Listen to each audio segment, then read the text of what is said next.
こんちは。生産装備禁止の 4G 攻略パート9、始めてまいります。本日はイベクエ攻略からのスタートです。装備を更新していきますよ。クエはこれ、クローズ、ヘッドたちの激突だ。対象は土水未踏だな。例によって元ネタは通ってないけど、90年代の不良漫画みたいね。モンスの特徴的なトサカを紐付けてるんですね。確かに突っ張ってそうな見た目。このクエの特徴は、なんといってもサイズ。極大の土水が溶岩島を駆け巡ります。近くで見るとでかすぎてビビるよ。足が長すぎる。この足の長さがかなり厄介だな。なんか攻撃がしづらいんだよ。どうも体の見た目より判定が薄い感じするんですよね。攻撃がよく透かる印象です。もともとドス潮流は細長いシルエットなんで仕方ないんですが。それに機動力がめちゃくちゃ高い。歩行やステップのスピードが半端ないよ。前後に追おうとするとうまくいかないね。なるべく横から殴りたいところだ。さらにこのクエはちゃんと強化個体となっています。ステータス、特に体力がかなり多いですね。ドスイーは中型トップクラスのタフさを持ちますが、このクエはそんな次元じゃないです。総合するとかなり難易度が高いクエだと思うね。中型2頭と舐めると痛い目を見るぞ。それこそ上位上がりたてじゃ削りきれないんじゃないかな。交流ケアも運が絡むし。溶岩島はエリアインがかなり長いので、大抵はここで見つかっちゃうんですよね。初手発見されると今の装備じゃクリアは絶望的。先行を超合分持ち込んでも厳しいと思います。報酬は正直しょぼいから当時も注目されてなかったが、いざやろうとすると驚くほど辛いね。合流しないのを祈りながらじっくりやるのが最適かな。中型だから絡めてはよく通るね。サブタゲが頭破壊なのでスタンを絡められるといいです。サブ報酬でも専用チケットが出てくれます。これチャーク作ってなかったらクリア無理だったかも。もっと早く挑むこともできましたが。まあ縛りだから苦しいのは当たり前だけどね。意外なとこで詰まったりすんだよな。最初の1匹を倒した段階で10分超えた。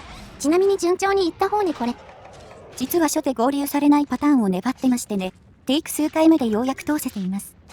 結論から言うと過去最高クラスに周回大変でした。ストレスがやばい。ちょこまか動かれるだけでしんどいんだよな。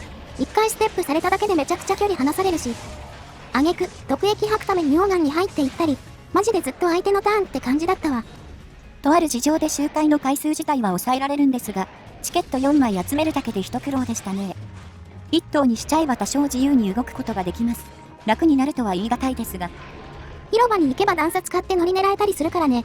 壊される前に利用しよう。しんどいが、できる限りでかい様子になれるしかない。今の我々にはこれの報酬が必要なんだ。ということで頑張って周回してきます。気合い入れますよ。はい、終わりました。いやー、かかりましたね、今回も。多分2時間くらいだったかな。大寒もっとかかってたくらいしんどかったが。解禁されたのは坊やシリーズっていう防具だ。坊やってのはクローズの主人公の名字らしい。他のイベ装備同様にレア7ですが、しっかり上位相当の性能を持っています。見た目はヤンキーのテンプレみたいな服装ですね。3V のみでジャケットとベルト、ジーンズになります。ピンクジャケットだから女番長感出るな。令和の世の中にはちと合ってないが。肝心の性能は防御力が44。スキルは攻撃と気力回復がついてるね。上位防具としては初期防御はやや低めです。上位イオスよりちょい増し程度。ですが 1V に攻撃が5ポイントあるのが優秀。2V 作って攻撃賞を発動させます。ようやくまともな火力スキルがついたよ。それでも攻撃賞だけだが。この防具、スロットなしなのが痛いよな。正直通常プレイで作る価値はない。スロも含めるとモノブロ S の劣化ですね。せっかくのイベント装備なのに。しかし今回はしっかり役立ってくれます。防御力と火力が上がりましたよ。よーし、じゃあこれで攻略を進めていこう。村上位でティガーシュが出現したところだ。チャークで行くならガセ2が欲しいところだが、そんな贅沢なスキルはつけられんよ。でもまあ、倍率200のチャーク持ってますから、なんとでもなりそうですよね。この武器は倍率が高く会心が低いパターン、つまり調湿運用が合っています。そして切れ味は緑ゲージ、しょぼめな空ネエンカムと言えなくもないか。しかしやっぱりチャークはいいな。手に馴染むぜ。このどっしり構えられる感じがいいんですよね。この鈍重さで 4G で通用してるのはすごい。そこまでたくさん武器を使えてるわけじゃないですが、やっぱり火力が頭2つくらい抜けています。スタン取って攻撃パナしてるだけでだいぶ強い。弱武器で工夫してるのがアホらしくなるぜ。コンセプト的にいろんな武器を使いたいけど、油断したら全編チャークになりそうで怖いな。それくらいには強力な武器ですね。ある程度強くないとイベント周回がしんどくて。さあ、最初の放出が入りました。無理に反撃を狙わずとも隙が作れます。イカリエ工事も同様だね。別の形、振り向き狙いでいくぞ。これはうまくいったね。チャークとティガーシュって根本相性いいんだろうな。このレベルなら惰性がなくても全然いけますね。ここまで快適になるとは。これはこの先の攻略も十分いけそうです。装備更新が役立ってるかは微妙ですが。まあ、言うて防御力30くらいしか増えてないからね。基盤ができないのは相変わらずだ。でも攻撃アップは確実にビンダミに寄与してる。落ち着いて大技を決めていこう。対ティガといえば GP 高出ですが、途中から調出をちゃんと意識して立ち回れました。最初はスキル面で不安があったんですが、早めに適応できたのは我ながらナイスでしたね。この時点では最強の調出だもんな。切れ味も悪いし、これを活かさない手はない。何より相手のリアクションがあるのが楽しいわ。単発の火力バグってるからね、この技。固定ダメージでこの強さ、やっぱ異質な武器種ですね。この企画で初めて爽快に立ち回れている気がします。今までどこかで不便を感じていましたから。自分がやりたいことが実現できてる感じだよね。元々のスペックが高いってのはもちろんあるが。武器種ってのはこうやって見つかってくよね。なんか久々だわ、この気持ち。最近は新しい作品をやる場合にも、まずチャークから持ち始めてますもんね。その後は作品ごとにやりやすい武器種に収まります。4G は体験とチャークですね。言うて大体のプレイヤーがそうなるか。体験チャークコンはマジで抜けてるからな。さ、じゃあ締めも爽快に行こう。勝利の超高出力。はい、討伐が完了しました。なんと5分台で終わりましたよ。攻撃賞を積んだとはいえこれは、本当にチャークから離れられなくなっちゃいますね。素晴らしいよ J アンカー。これでまだ強化余地あるのも活かす。その勢いは続くキークエスト。陣亜戦でも止まらないぞ。以前の企画ではこの子は苦手にしていましたが、136を経験してるので、だいぶマシになりましたね。ただ上位個体は正直ファンネルの動きがわからんので、やられる前にやる方針でいきましょう。無属性でやられが気にならないのはグッド。ただ B を解放することだけ考えよう。とりあえずスタンを取るところから入って、余裕があれば全部調出に回すか。お、ピン5本で撃てますね。この瞬間が一番性を実感する。ほぼ一撃で背中破壊が完了です。素晴らしい。まだ流行まといにはなってないが、今のうちにダメージを取っておきたい。本来なら流行が狙い時なんだけど、地形が絶望的に悪いからやりづらいのよね。悪名高き地底火山の8番、村上位はここで強敵と戦わされるので困ります。細かな隙にも反撃調出、GP を絡めればガード性能もなんとかなりますね。ランスガンスよりよっぽど縦吹きしてるよ。改めて槍はかわいそうすぎるな。で、その後帯電して怒りエコーしたけど、手を出さなすぎて見せるとこなかったわ。下手に無理すると一瞬で死にますので、めっちゃ慎重に立ち回りましたね。大技だけ決めれば火力は十分足りているので、ものすごく知力いっています。一撃が重いとこのメリハリ効いた感じもいいのよな。戦闘に余裕が生まれるよ。さてと、このスタンで2、3回目かな。もうだいぶ削れてる気がするが。今回は調出の当たりがそこまで良くありません。ビンダメを結構ロスってしまっています。しかし、ゲージに余裕があるのはこの武器の強みですね。4G で調出が追加されてよかった。MH4 時代もそれなりに強力な部類だったけど、あの当時は調出自体が打てなかったからね。斬撃が強いナバルチャークの介護官だったから、システム的に出世した武器と言えるかも。星村区は G 級強化がないとこですね。これに限った話じゃないですが。疲労が解けたところで足を引きずりました。素晴らしいペース。陣亜ってだいぶ強めのモンスターだからな。ここまで余裕があるのはすごいことだ。結果7分半ほどで討伐完了した。移動時間も含めてこれだからね。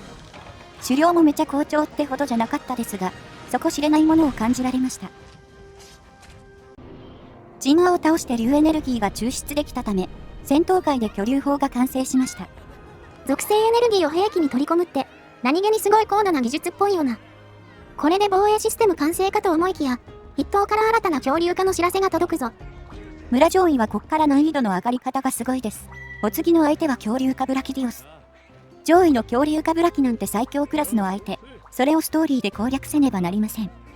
一応対抗策としてここから交流石が一つ持てる。ありがたく活用しよう。これが村上位を優先する最大の理由です。一つでもあるとないのじゃ大違い。村上位はクリア後も少しおまけがありますが、このクエが一番難しいんじゃないでしょうか。上位装備も固まりきってないことだしな。にしても我々の防御力は低すぎるな。おそらく大味な狩猟になると思う。この装備でダメージもらわないのは無理があるし。火力が足りてるのは間違いありません。隙を作って大技をいかにばなせるかの勝負。まずは瓶を最大まで貯めましょう。ポポくんから失礼して回収します。低関心だと小型から溜めやすいのはメリットだ。なかなか倒れないからね。足りない分はブラキからもらって、ここで不要なダメージは受けたくないな。このクエは最初から恐竜化しています。この状態ではヒイカリでも全然油断できません。この初期位置も傾斜がひどくて非常に戦いづらいです。なぜよりによってここなのか。境界、他は平坦な地形が多いんだけどね。ここだけ圧倒的に悪地形。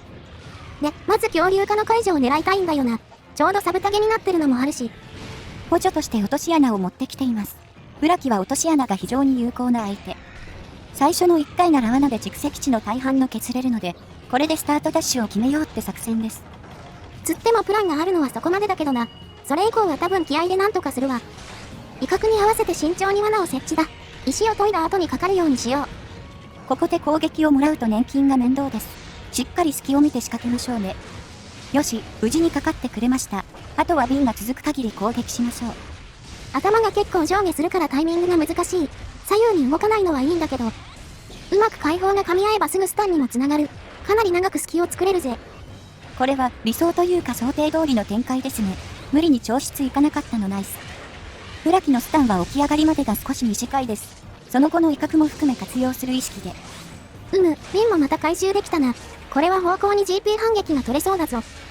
怒り方向の後は振り向きが確定する。ギルクエでやっといてよかった。強敵は確定行動を覚えるのが攻略の近道。ラージャンのお供だけ知識が深まります。さあ、問題はここからですよ。スキルほぼなしのチャークで怠慢です。こうなると正直手の出しようがないんだよね。人愛以上に慎重にならざるを得ない。せめて画性があれば爆風をごまかせるんだが、威力値高すぎなんだよなこいつ。攻撃範囲も頭おかしいですからね。生き延びるだけで精一杯です。あ、そういえばショータルのガツポキャンセルしてないですね。そろそろ仕込むべきでしょうか。ああ確かに、大樽の起爆用にしてたからな。飛躍も準備中だし入れ替えとかないとね。回復薬1本飲むのも命がけだ。グレート1個じゃ全然追いつかないな。グレート自体もまだそこまで余裕はありません。慎重に行きましょう。やっぱ強えわこいつ。上位までに出ていい難易度じゃねえよ。どの攻撃も強いですけど、やっぱパンチの爆風のデカさが一番イかれてますね。これはガードの回避の安定しない攻撃。あんまり出させない方向で対策したいレベルです。こいつの攻略ではスタンが取れる武器は必須かな。スタンとかの絡め手に弱いのが弱点と言える。あとは打点の高さも重要だ。頭の位置かなり高いからね。となるとやっぱ体験やチャークに落ち着きます。チャークはついていけてるか怪しいですが。言うて上位なのでまだごまかせてる感じ。上質を入れる隙はなんとか作れています。よし、ここでノリを入れられたのは熱い。瓶状況もちょうどいいな。密かに10分切りを狙ってたんだけど、さすがにこのクエストはきつかったか。ティアやジンアートはレベルが一つ違いますね。とにかく取っかかりが少ないのが厄介。さて、じゃあいつものやついきますか。勝利の超高出力。よっしゃ、いけ。オーケー、綺麗に締められたね。タイムも10分台と全然悪くないぞ。初手の罠と恐竜化解除が効きましたかね。テンポを取るのは大事です。さて、じゃあこのまま攻略を進めていきましょう。ブラキを超えられるならもう心配はないはず。正直ここから半分イベントだからね。でも気は引き締めていこう。ブラキの後、恐竜化女王を攻略するとイベント発生。極限レギオスとクシャルが同時に出現だ。女王をカットしたのは時間的都合もあるんですが、正直インパクトが薄かったからですね。結局隙を見て調質入れてるだけだったので、話すことがありませんでした。中間が一番苦労するのはゲームあるある。明らかにブラキノが苦戦したよ。ということで極限レギオス討伐に行くわけだが、その前にやることがあるぞ。2発目の装備更新をしたいと思います。こちらの前準備は裏でやっていました。作っていくのはこちら、ユニクロシリーズです。コラボ先は書いてある通り。なんか急に身近なものが出てきたな。これは当時、店舗でクエが先行配信されてたね。防具の名称はズバリユニクロシリーズ。紫を基調としたおしゃれな服が作れるぞ。腕は時計、腰はポーチになっています。これでもちゃんと防御力がありますよ。この装備の特徴はスキルとスロット。一式で耳栓と回避距離が発動します。この組み合わせはざっと見た感じ唯一無二だ。噛み合わせはあんまり良くないけど。でも夢防具として見れば非常に貴重な存在。待望の汎用的な防護スキルが手に入るぞ。今回は 3V 作成して耳栓の発動を狙います。足りないポイントは装飾品でカバー。棒や 2V と合わせて攻撃しようと耳栓がつきます。小規模ですが大きな進歩。防御力も300近くまで上昇した。これでもまだ上位防具としては低いけど。ようやくカエル頭から脱却できたのも嬉しい。ユニクロカジュアルだから坊やとよく合うぞ。ジャケットのせいで完全に田舎のレディースヤンキー。我ら仮とも永久超絶不滅ですか。これを引っ提げて極限レギオス参りましょう。初めての極限戦です。ぶっちゃけこれもブラキの前にはかすむな。火力はかなり高いから注意だな。このクエは交流石進撃のお試しも兼ねてる。時間が経たないともらえないが。例の正規品より高性能な試作品です。束の間の2個持ちができますね。ステータスは問題ないはずです。油断せずに参りましょう。プレイしてて久々に極限の BGM 聞いたんだけど、なんか実家のような安心感を感じたね。世界観的にはとんでもない相手なんだが、一番通ったもんでな。やり込み勢はこうなりますよね。おかげで気軽に狩猟に臨めます。さあ、では極限レギいきますか。実質これが村のラスボスですね。この後のクシャルは街のチュートリアルだからね。ちゃんとした狩猟はこれで一区切りだ。極限レギは最大金冠が確定してる。でかいと潜りやすいのはいいね。この子は弱点が硬化しないのもあるので、極限では比較的優しめな印象ですね。ただそれでも弾かれ事故は全然あるので、なるべくすぐ解除を狙いたいところです。この時点での対抗策は、レベル1交流石1つのみ、レベル2は村上位ストーリークリアで解放だね。そのため本来は進撃の到着を待つ形になるが、正直チャークなら全然解除狙えると思う。瓶使えば解除値かなり高いですからね。コウド運によりますが、解除するつもりでいきましょう。この足踏みをたくさんしてくれると楽です。ダメ攻撃してるだけで OK。一番の脅威は空中からの詰め攻撃だ。あれ連打されるととても困る。この体力じゃ確実にオラブツだろうな。来ませんように。さて、本質はあえなく弾かれましたが、解放1と2で解除が完了です。解放2までは打点が低いところを殴れるので、レギオス戦では有効な攻撃ですね。根出と兆候が目立ちがちだけど、チャークは解放切り全部ちゃんと強いからね。さて、解除しちまえばあとはただのレギオス戦だ。でかいから攻撃範囲だけ注意だな。解除から1分後くらいに進撃が到着しました。ここまで余裕があるのは初めてかも。さすがに最極限は許してしまうと思うので、その時に活かしましょうか。それまでになるべく削りたいな。死なない程度に前のめりでいこう。さて、程なくして最極が来ましたけど、なんかもう倒せそうな雰囲気ありますね。通常形態で割とボコボコだったからな。極限に慣れてれば本当にただのレギオスだし。装備更新の成果も出てる気がするわ。やっぱり偉大だよ耳戦って。ただの防護スキルじゃないのがいいですよね。回避性能にも通ずるところがありますが。耳戦の一番の強みは攻撃機会の増加です。コンボが途切れないだけででかい。チャークは GP 反撃で方向を生かすこともできるが、解放切りの最中には無理だからね。そもそもレギオスは根質があまり有効ではない。極限ならスタンも効かないしな。一方で、防御力だけはやっぱり厳しいままです。300程度では足りないか。上位装備なら剣鎧の範囲で400超えができたりします。このあたりは物資不足ですね。まあ、400あってもこの火力じゃな。劇的な変化はなさそうだけどね。で、たまらず別エリアに退避したけど、戻ったら休眠してたわ。おお、なんか思ったよりかなり早いですね。これは嬉しい。進撃が残ってるので調室で締めます。便状況やよし。素晴らしい。ユニクロとジャンプ、奇跡のコラボで勝利だぜ。タイムは6分19秒でかなり早い。多少不安ではあったからな。結構極限での運も良かったですね。何よりです。さて、では今回はここで締めましょうか。まだクシャルが残ってますが。クシャル君は装備が生きる場面ないからな。次回さらっと触れる程度かな。今回でようやくまともな上位防具が揃えられたね。ちゃんとしたスキルもついたし。これまでようやってきましたよね。まだまだ不完全ですけど。次回はさらなる戦力の増強を図りつつ、G 級への準備も進めましょう。そろそろ集会所上位も攻略しとかなきゃ。まだ星4なんだよな。ほいじゃ、次の動画で。またね。